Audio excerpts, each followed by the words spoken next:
kabubukas na ng tindahan eh. Sino ba naman itong mga to? Ay, halika dito! Halika dito! Lapit ka dito! Saan ka pupunta? May atraso ka sa akin. Dito ka, dito. Atraso? Oo! Ba't ganun naman, Brad? Kabubukas na itong tindahan ko. Inutangan mo kagad. Akala ko, ikaw ang unang customer na bibili. Mali! Ikaw yung unang tao dito na nangutang, oh. Grabe ka naman, Brad. Kano lang naman yan, pare. Anong magkano? Magkano lang yung puhunan ko rito? Tapos utangan mo kagad. Ano ka ba naman, Brad? Wala namang ganyanan, Brad. Ha? Pumayag naman si Mari. Dahil sabi mo. Hindi mo ba sinabi? Paano ko sasabihin, Brad? Yan ang masakit doon. Nagsinungaling ka pa. Magkumpare tayo. Ano ba naman yan? Alam mo, pare, may pambayad talaga ako dyan, pare. Ayan ka na naman. May pambayad. Oo. Sabi mo, babayaran. Pero kailan? Yun ang tanong doon. Pare, may pambayad talaga ako. Problema. Nasugod sa ospital yung inaanak mo. Ha? Si Junjun. Oo. Ano nangyari? May asthma. Ako, kawawa naman yung bata. Yung mga ako kailangan niya ng gatas daw eh. Gatas? Pampa Oh, ito, may brand ako. Kunin mo na na ako sa'yo Hindi. kagabi.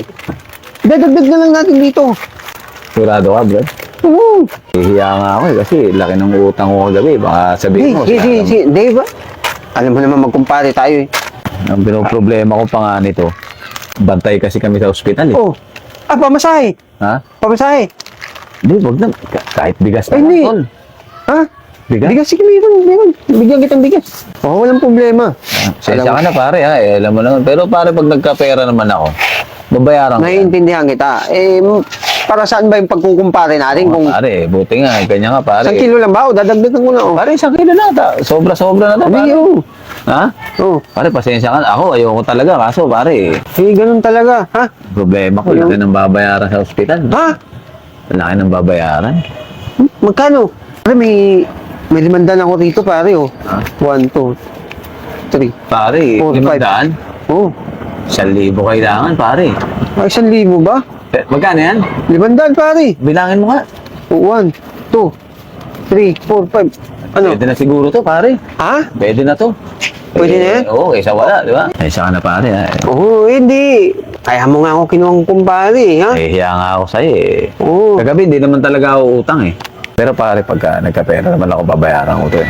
Sige, walang problema. Salamat dun sa 500, ha? Pare, may kulang ka sa akin 500. Sige. Kasi 1,000 yung kailangan ng inaanak mo, eh. 500 lang binigay mo, eh. May kulang kayo 500, pare, ha? Tama, pare, no? Balikan mo na lang bukas, pare. Pare, yun nga ang problema, eh. Kasi baka Ano? hindi kami makabalik bukas. Gawa na magbabantay kami hanggang magdamag. Dalawa kami ni kumare mo. Gagamitin mo ba yung motor mo, pare? Hindi naman, pare. Baka pwedeng mahiram yung motor mo. Balik ko na lang pag... Ay, kukunin mo yung susi. Ha? Hindi, wag na, pare. Bakit? Ito na yung susi. Ba't na sa'yo yan? Nakita ko nakasabi diyan. Kinuha ko, pare. Malay mo, madali yung motor mo, eh. Kaysa makuha ng iba, pare. Kinuha ko na, pare. Babalik ko na to, ha? Sige. Pagkatapos, ha? Sige, pare, ha? Siguro mga 1 week lang naman kami ron, eh. 1 week? Oo, kasi magsuswimming kami. Ano?